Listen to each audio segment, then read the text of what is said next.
Hi, I'm Joan Lunden. Poor nutrition and a lack of physical activity are putting our children at risk. In recent years, more and more kids have been diagnosed with type 2 diabetes, which historically only developed in adulthood. But parents, there are things that you and your children can do right now to stop diabetes in its tracks. I am joined by Dr. Ann Albright, Director of the CDC's Division of Diabetes Translation, and Dr. Marielle Fernandez, Chief Medical Officer at the Center for Comprehensive Health Practice. It's good to have you both here. This is such an alarming trend.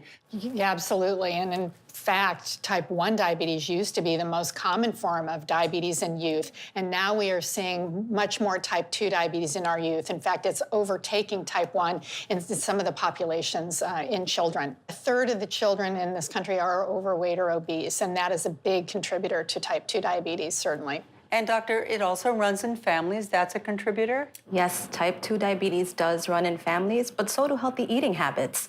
And just because type 2 diabetes runs in someone's family doesn't mean it's inevitable that the children will get it. Well, that's a good message, but What do you tell parents to try to lower their risk of a child presenting with type 2 diabetes? I think you have to make it with small changes and you have to keep it positive. Whenever you say the word diet, people get really, really scared of these radical changes.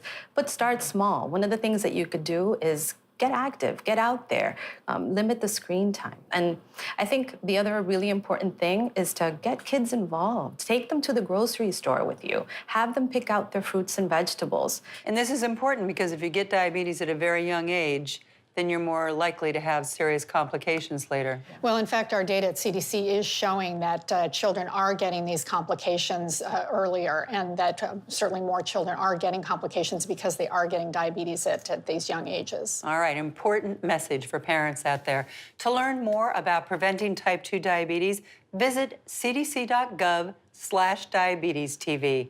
We'll see you next time. I'm Joan Lunden.